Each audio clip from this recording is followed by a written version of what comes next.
वाटोळ होईल मेल्या तुझं. सुमे सकाळी सकाळी काय का अभद्र बोलतीस? अगं आई तुला नाही माहित या श्रीमंत घरच्या हिरोने काय करून ठेवलंय. अरे मेल्या तुला ना नरकात पण जागा मिळणार नाही. हीच का तुझी मर्दानगी? हा स्वतःला हिरो म्हणून घेतो ना तू आणि माझ्यासारख्या इनोसंट हिरोईनला फसवलं तू. नाही हे श्रीमंत घरचे पोर ना असेच असतात. पोरींना प्रेमाच्या जाळ्यात फसवतात. अरे माझा शाप लागल तुला शाप. बघितलं का कोण बाहेरनं शाप देते. ए तुला काय माहित रे गरोदर हिरोईनचा शाप लगेच लागतो. गरीब पोरींना प्रेमाच्या जाळ्यात फसवायचं आणि वेळ आली का द्यायचं वाऱ्यावर सोडून आणि मग करायचं श्रीमंत पोरींची लग्न. त्या असतात ना गोरा गोमट्या. मला तर या हिरोईनचीच काळजी वाटायला लागली. काय होईल हिचं कसं होईल आता हिचं.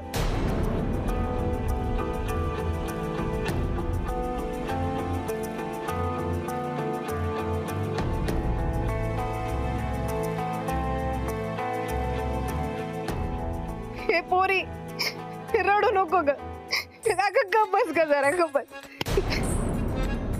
तू आधी रडणं थांबव तुझं आणि त्या सिनेमातलं बाहेर ये पहिल्यांदी. सारखी पिक्चर बघत असते. तो हिरो आहे ना त्या हिरोईनला सोडायला धरायला लाख रुपये घेत असतो कळलं. बघा काय नशीब आहे. नाहीतर मी तुझा नवरा जीवाचं रान करल म्हणल मी 1 करोड रुपये आणून देतो पण हिला इथनं पाठवू नका. अरे माझ्या नशिबात तरी तेवढं आहे. तुझ्या नशिबात काय रे? हा तुला तर सगळ्या पक्षातनं काढत असतात. सुमे तो विषय इथं नको. हा ए तुम्ही दोघं सारखी भांडत जाऊ नका रे एकमेकांशी. सुमे सासरी जाताना पण एवढी रडली नव्हती ग. चित्रपट बघताना रडती तेवढी. आणि उठाता जरा तिथनं आवर चल नाही तर पुरेल तुझ्या रडण्यानं. फोन आण इकडं आण इकडं. रात्रभर आम्ही चार्ज करायचं आणि तू सकाळ सकाळ उडव बॅटरी. चल ती हातात आलेली लसूण जरा. आता सकाळी सकाळी मग काय बिघडते? मी नाही करणार सकाळी सकाळी. ये घे ये तर काम करायला लाव सकाळी सकाळी. हे रमे कर ग तेवढं.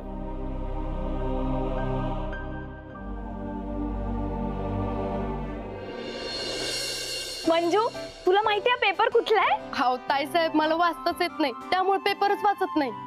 तुम्ही सांगा की. अगं हा महाराष्ट्राचा सगळ्यात मोठा आणि नंबर 1चा पेपर आहे आणि या दादाची बातमी छापून आली आहे. ती पण साधी सुधी नाही डायरेक्ट फ्रंट पेज. हे बघ. बघू बघू. अरे वा वा वा छोट्या मालकांची एवढ्या मोठ्या पेपरात पहिल्यांदाच बातमी आली ना. अरे वा ही तर लई मोठी आनंदाची बातमी आहे. अरे बापरे प्रताप दादा अगदी हिरो आणि दिसतोय हो. अहो ताई साहेब मी काय म्हणते आता गावातल्या पोरी आहे ना प्रताप दादांच्या पाठीमागे कशा लाईन मारत फिरतील की नाही बघा. अगं दादा आधीपासूनच हिरो आहे. फक्त फरक एवढा आहे की आता पूर्ण महाराष्ट्राला त्याच्याबद्दल माहिती मिळाली आहे. हा महाराष्ट्रातल्या राजकारणातलं भावी आश्वासक नाव म्हणजे प्रतापराव जाधव असं म्हणतात सगळे. हा प्रताप दादा आता स्टार झालेत आणि गावातल्या पोरी तर जीव वळून टाकतील दादांवर. आणि लग्नाळू पोरी त्यांचं तर काही विचारायलाच नको काय हो. तुम्ही जरा गप बसती का आता? बाईसाहेब कुठे दिसत नाहीयेत. अगं आई मुंबईला गेलीये. रावसाहेबांनी तिला अर्जंट बोलवून घेतलं. शालिनी मावशी तिचा आणि रावसाहेबांचा इंटरव्ह्यू घेणार आहे आज मुंबईत. अरे वा वा वा अजून एक आनंदाची बातमी. ए मंजू अगं पाच काय बसलीये जा जरा मिठाई घेऊन ये सगळ्यांचं तोंड गोड कर. अगं अजून एक आनंदाची बातमी आहे. दादाचा सुद्धा इंटरव्ह्यू घेणार आहेत आणि तो टीव्हीवर दाखवणार आहेत. अरे वा वा वा टीव्हीवर दिसणार प्रताप दादा म्हणजे आता स्टार नाही सुपरस्टार झाले ते. अगं ते तर होणारच. तो 100% दादा खूप मोठा माणूस होणार आहे. अहो म्हणजे दादा राय आता दादा माणूस होणार तर. ए मंजू पेड्याचं कॅन्सल आता बासुंदीचा घाट घाल जा. देवा विरोबा असंच यश मिळू दे छोट्या मालकांना. रमा सिमरनची इच्छा पूर्ण कर जा. छान मस्त काहीतरी गोड कर. जी ताई साहेब लगेच घेते करायला. मंजू येतेच माझ्यासोबत? बाय. ताई साहेब हा पेपर मी घेऊन जाऊ का? नाही म्हणजे तुमचा वाचून झाला असेल तर घेऊन जाते कारण वाचायचं ना ह्यात काय छापून आलंय नेमकं. हा चालेल येते.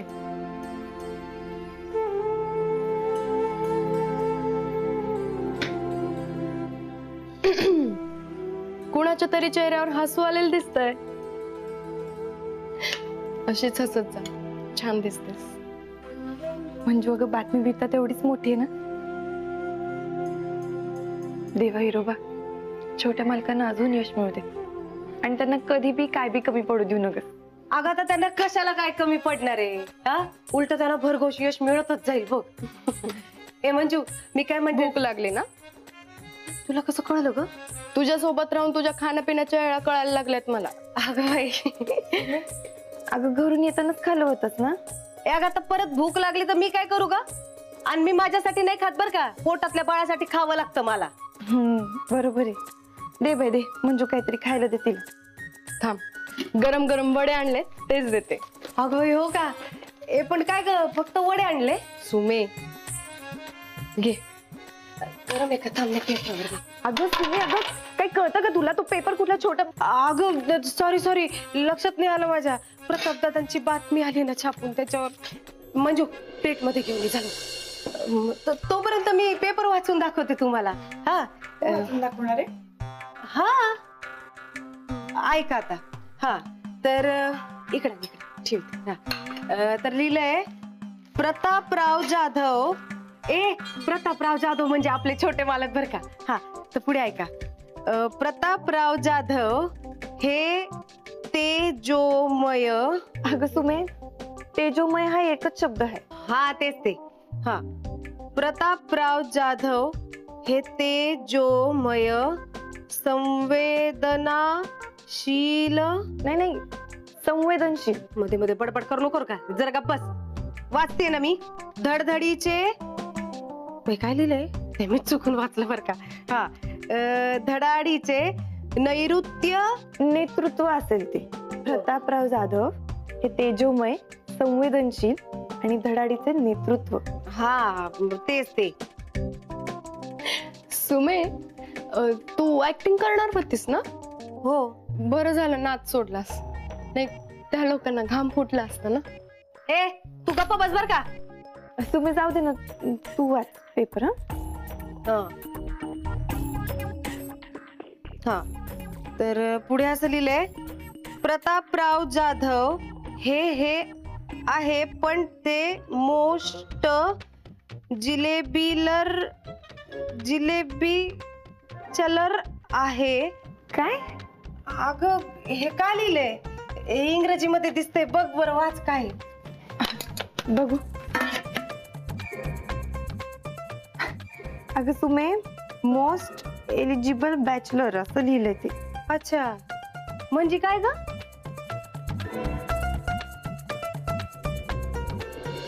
प्रतापरावांबद्दल मोस्ट एलिजिबल बॅचलर असं छापून आलेलं आहे.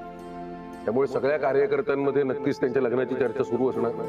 पण जितकी त्यांच्या लग्नाची चर्चा आमच्या घरात झाली नसेल तितकी तुमच्या कार्यकर्त्यांमध्ये झाली असणार, बरोबर ना?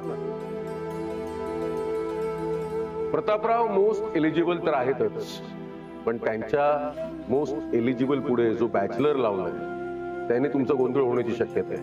पण मी तुम्हाला सांगतो, तुमच्या मनात जर हा प्रश्न असेल की आधी लग्न कोंढाण्याचं की मग रायबाचं, तर तुम्हाला आत्ताच सांगतो आधी समाजकार्य आणि मग घरचं लगीन कार्य असाच आमचा विचार आहे. आणि असाच विचार प्रतापरावांचा सुद्धा आहे.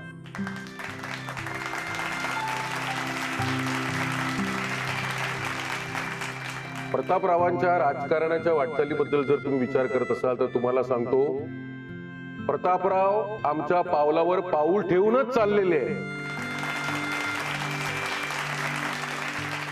आणि असा आम्हाला खूप अभिमान आहे. आज आम्हाला सर्वसामान्य कार्यकर्ता येऊन सांगतो की प्रतापराव आमचा विचार करतात, आमच्यावर प्रेम करतात, आमची काळजी घेतात. आमचा ऊर तेव्हा अभिमानाने भरून येतो. आज ज्या पक्षात असा तरुण तडफदार नेता आहे त्या पक्षाचा उत्कर्ष हा ठरलेला आहे. ज्या तडफेने प्रतापराव पक्षाचं कार्य करताय त्यामुळे पक्ष मोठा होईलच, याबद्दल काही शंकाच नाहीये. आणि तरुण वर्गात प्रतापरावांची जी इमेज आहे ती इमेज आपल्या पक्षासाठी खूप महत्वाची ठरणार आहे.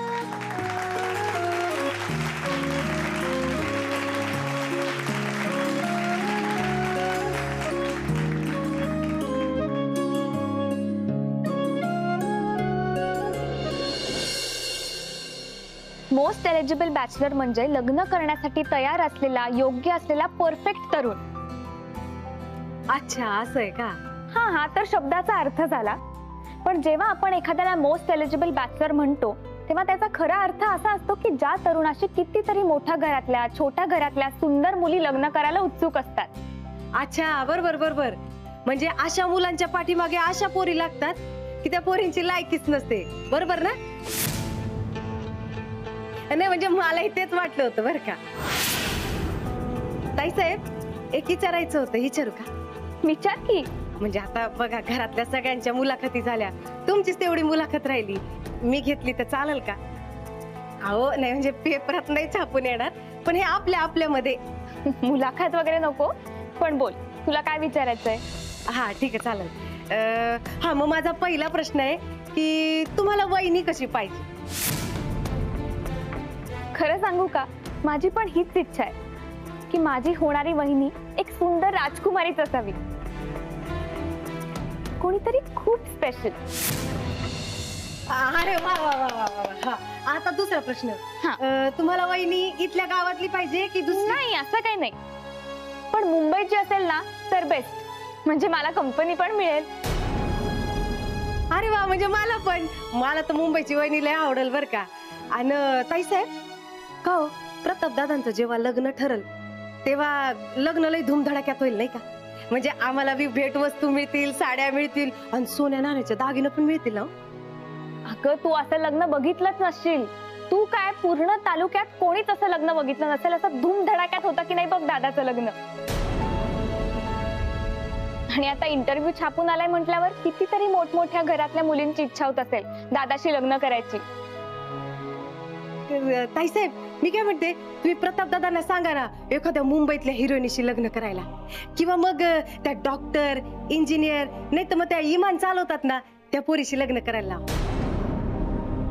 तुला पायलट म्हणायचंय का? हा पायलट. म्हणजे कसं, म्हणजे वहिनी प्रताप दादांना असं विमानात बसून असं भुर्र करून उडून घेऊन जाईल, आहे की नाही? मला बी तेच वाटतंय आता.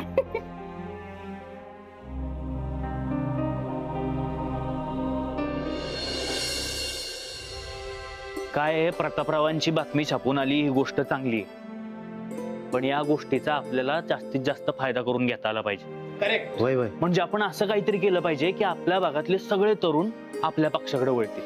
हो ना. माझ्या डोक्यात एक आयडिया आली. प्रताप दादा आले ना की त्यांच्या मार्गदर्शनाखाली आपल्या पक्षातर्फे युवकांसाठीची सर्वात मोठी रॅली काढण्याचा प्रस्ताव आपण त्यांच्या पुढे मांडू. म्हणजे या रॅलीमुळे पूर्ण जिल्ह्यात आपल्या युवा शक्तीचं प्रदर्शन होईल. हा असं काहीतरी. हो बरोबर आहे ना. एक काम करू, प्रतापदादा येईपर्यंत आपण बाकीच्या तयारीला लागू. हा, हजारोंच्या संख्येनं युवा भरती सुरू करू. चालतंय की. बरं, तुमचं काय म्हणणं आहे यावर? एकदम भारी कल्पना आहे, पण मला विचारायचं होतं, प्रतापदादांची मुलाखत एकदम भारी छापून आली आहे, पण त्या फोटोच्या खाली ते बॅटरीची काय गरज होती हो? ते तर मला पण काही कळत नाही. आता तर प्रतापदादांना सारखे फोन सुरू झाले असतील.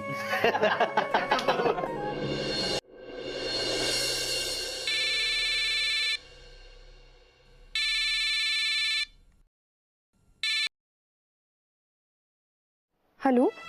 हॅलो.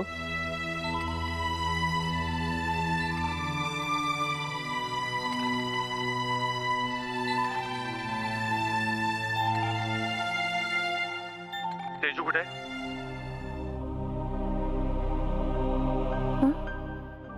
मला तेजूशी बोलायचं, तिचा फोन लागत नाही.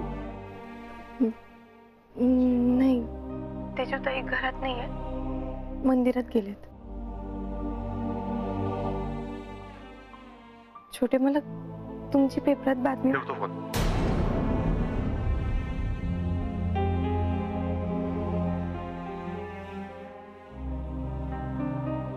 छोटे मला, तुम्ही का बोलत नाहीयेत माझ्याशी?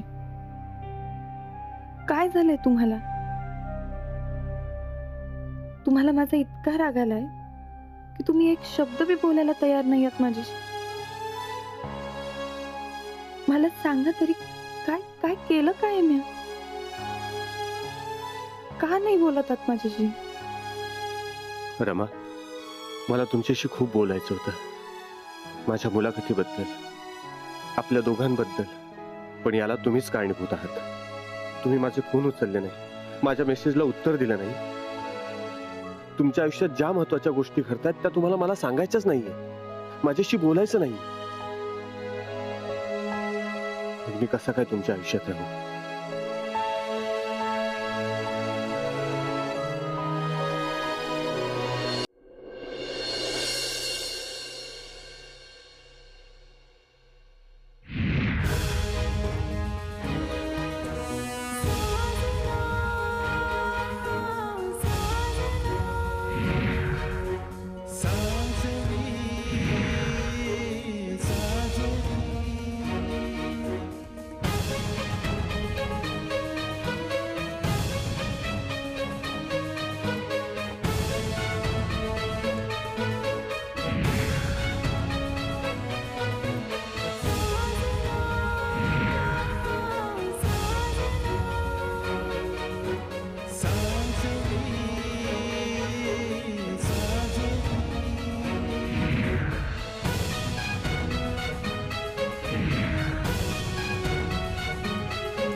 प्रतापराव, तुम्हाला जर वेळ असेल तर आपण उद्या जी तुमची टीव्हीवर मुलाखत होणार आहे त्याबद्दल जरा बोलूया का?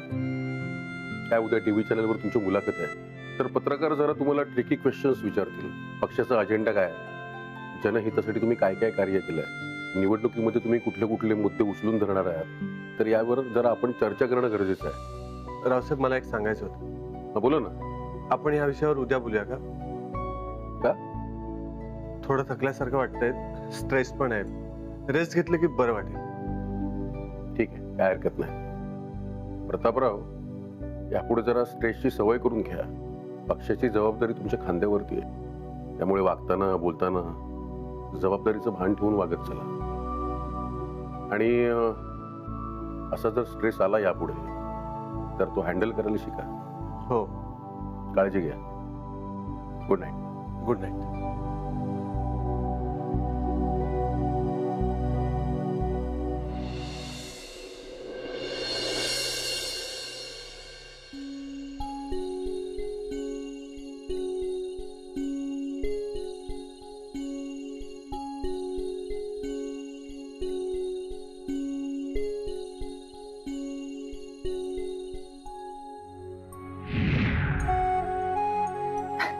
अगं सुमे, मोस्ट एलिजिबल बॅचलर असं लिहिलंय ते. अच्छा, म्हणजे काय ग? मोस्ट एलिजिबल बॅचलर म्हणजे लग्न करण्यासाठी तयार असलेला, योग्य असलेला परफेक्ट तरुण. ज्या तरुणाशी कितीतरी मोठ्या घरातल्या, छोट्या घरातल्या सुंदर मुली लग्न करायला उत्सुक असतात. अच्छा, बरोबर बरोबर. म्हणजे अशा मुलांच्या पाठीमागे अशा पोरी लागतात की त्या पोरींची लायकीच नसते. बरोबर ना? छोटे मालक, तुम्ही माझ्यापासून दूर गेला आणि तुमच्या आयुष्यातून मला बी दूर केलं. का केलं तसं तुम्ही? मला खरंच काय बी कळना झालंय. पण छोटे मालक, तुम्ही कसे बी वागलात ना तरी माझं तुमच्यावर लई प्रेम आहे. पण ते असंच कायम राहील.